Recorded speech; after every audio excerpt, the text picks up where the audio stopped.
Vintage, the 15th of September 2024. So I just want to show you some of the stuff separate to all this madness that goes on in politics and everything else. This is my Shenhua 90 lathe, and it's not the tidiest in the world. There it is. Those lathes are made in Taiwan, and they call them the Republic of China. There, it's there. I don't know, can you see it? So that's it anyway, and this is the toggle I put on it because the electric simply wouldn't work. The solenoids to switch it on and off wouldn't work. Now, I'm not bragging about how tidy everything is, but this is the gear train here that controls the speed of the cutters through a shaft. So it goes down through here, from inside here. Get a look in there. This is belt driven. I like the belt driven. And then you have a wheel, a cog wheel here with 120 and 127 teeth, and that converts the inch, the 25.4 to metric. And then you have the various wheels of different sizes, and you get the scale on the lid what you need. And then this is an oil hole, which it needs to be oiled every so often. Now, in the front here, then you have a quick change gearbox to call this. And by setting these here, you get the speed of rotation. And up here, you get the speed of the revolutions of the spindle. And then you get here all the tables for the various cutting speeds and the ratio. And for example, there it'll tell you if you want to cut a 1mm thread or a 1 in 32 or whatever, it'll give you the scale there, and it'll tell you, if you look carefully, you'll see the wheels. You see the arrow to the wheels, 40 teeth and 40 teeth, and then 40 teeth and 32 teeth. That's these wheels here. By changing those to different cogs, you get a different ratio. Now, there are swallows going absolutely nuts over my head. And the last time I was over at the farm, it was aeroplanes, and now it's swallows. So it's very hard to get peace. Anyway, I'm just going to show you a little job I'm doing today. I want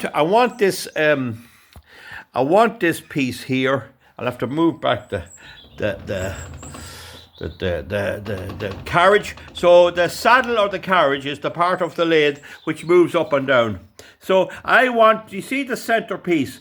I'm making a little holder for a job I'm doing, and I want that there is sticking out too far. So I want to take a little skim off it to bring it roughly the same as the bigger piece that you see there. Okay, all made out of mild steel. So I'm going to pause now till I get the setup and showing you how to do this. Now, I will be operating through this here puts it going over and back, crossways, and this one here puts it going in and out. Sorry, this one here is over and back, and this one here is long ways up and down, so towards the headstock or towards the tailstock for this setting, you see. And then this one here puts it for up and down, the long up and down the bed. Okay, you see now here you have the lead screw, and that's 8 teeth per inch. You see it here. And this here are the cogs that drive it. You'll see cogs here for driving. You see them in there. That's what the carriage is propelled on. See them there. And then this is the lead screw again. The next one then you have is the screw, is the shaft that drives all the cutting speeds. In other words, they're not, this one here is for cutting threads. This one here is for moving it up and down in a mechanical way, so that every turn of the chuck, we'll say, gives you an advancement of a certain speed. The one below then is this handle here. And this handle here is this one, needless to say, it's not that tidy. This handle here works turns it on. You see, this here is a thread indicator to let you put the cutter back to the specific place for the thread, and it only works for imperial.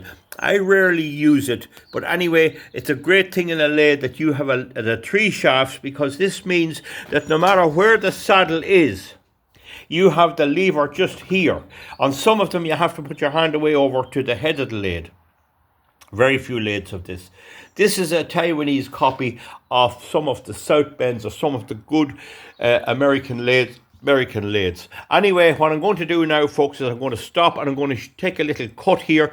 And what you're going to hear is plenty of noise. Now, people would criticise these lathes for being noisy, and they are. And I don't give two damns. Now, if you want the cutter to go push in like that, go in that way, you set this here at that. If you want it to go out, you set it this way. And you see, it shows you here. They're forward and reverse. They're the most versatile piece of equipment you ever came across. These buttons here are, well, they're really redundant on this one because I took off all the electrics off it. And I made another video showing how I put a push-pull cable on it and all of that. Now, the automatic feeder is broke, so I use a little red can there for that. So now I'm going to bring up my lathe up to I have a boring bar, which is not the best. It's just what's convenient here because exact accuracy is not needed. Now, one of the principles of turning is you keep overhang to a minimal. That cutter is too long. It should be just here. See there? But anyway, this is, I'm just showing you the example of it. So you bring it up to where, you bring it up, I'm going to take a cut, bring it up here to where it's touching, you see? And then you lock the bed of the lathe with a nut here to stop it moving back. You see that nut there? See that nut there? Now this here is an oiler, and for some reason the oil you put in here leaks out, and that's something I have to look at. But anyway, this is the one you tighten, and now I have the compound slide. You see it here. Now that'll cut a taper, but I'm not using it in that way. It's fairly stiff on this one, so if I set the cutter at a certain rate, it will probably work. So I'm going to bring it in so I'm taking a little bit too much. That's too much. Bring it back a bit again, and get it where I think that's all right. And we're going to head off now, and we're going to put a bit of lube on it, a bit of cutting oil. This is just cutting oil. It's not the white stuff. And I turn on my lathe here, my motor here, and I have the direction set for pulling out, because we're going to be cutting out the way. We're going to be cutting out towards the operator. So this has to be set so that this will go in that direction. Okay, off we go.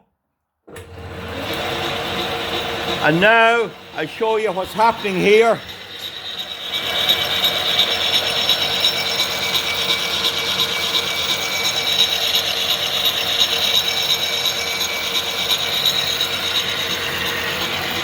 So now the drive screw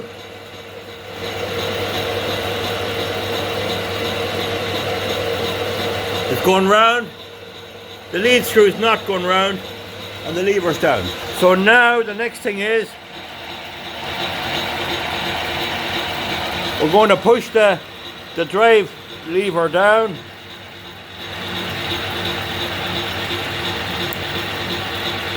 And straight away we see the dial pulling. Here she's going automatically, as it were. And that's moving her cutter towards the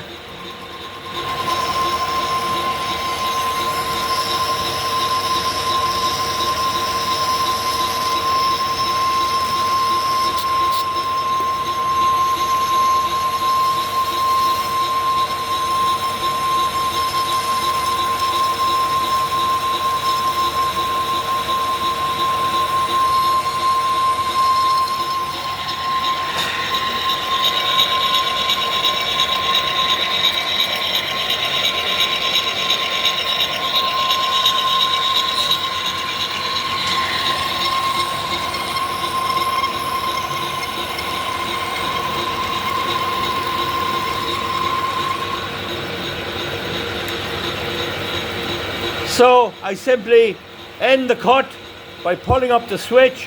Everything stops going round, and I switch her off. Now I then see, am I deep enough? Have I got it? Well, I don't think I am deep enough, because it didn't take a cut. It didn't take a cut off the main piece. So we'll advance it just very, very slightly. And just for the fun of it, we have plenty of time, we'll take another cut. So we switch on.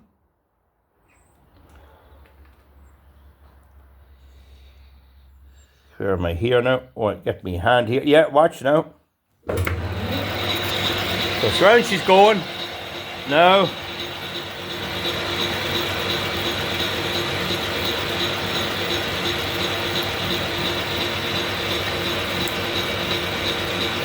And straight away as I push the lever, see?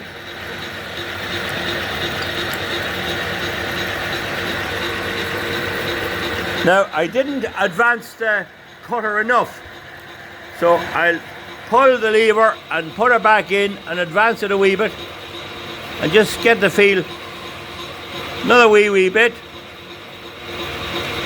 And now away we go again to take what I hope to be the final cut.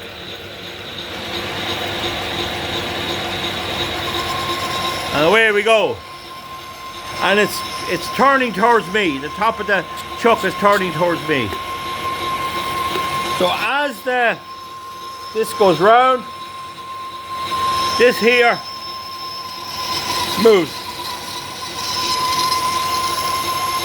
More loop.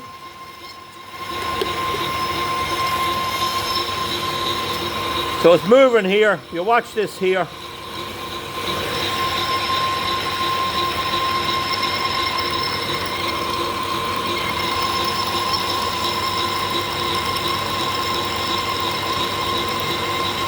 And now you see the bolt is moving.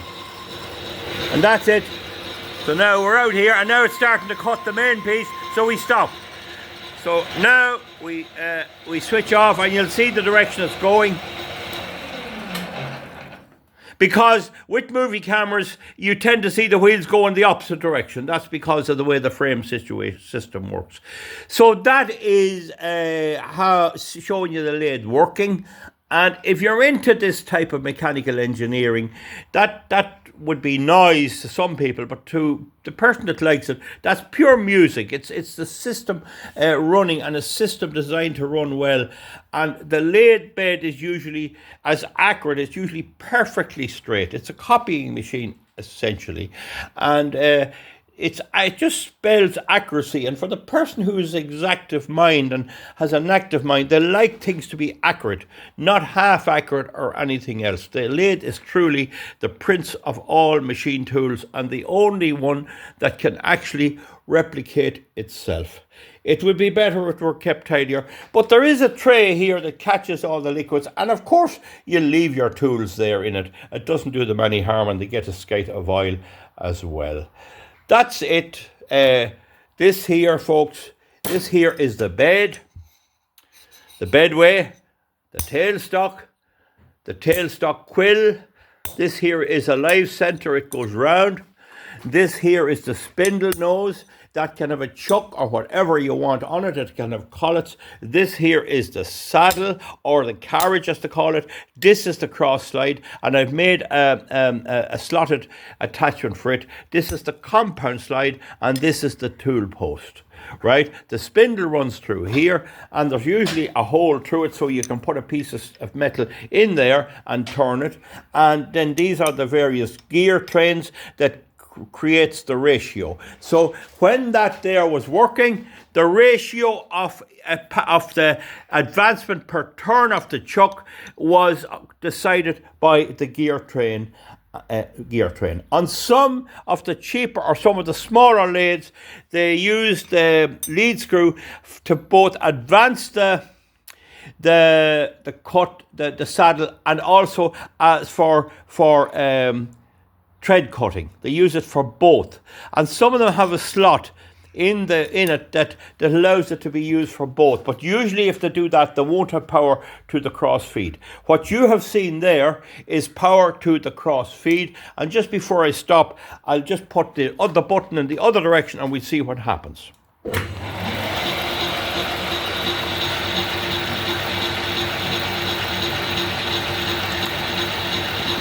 And as I do, you're seeing now the carriage is moving away.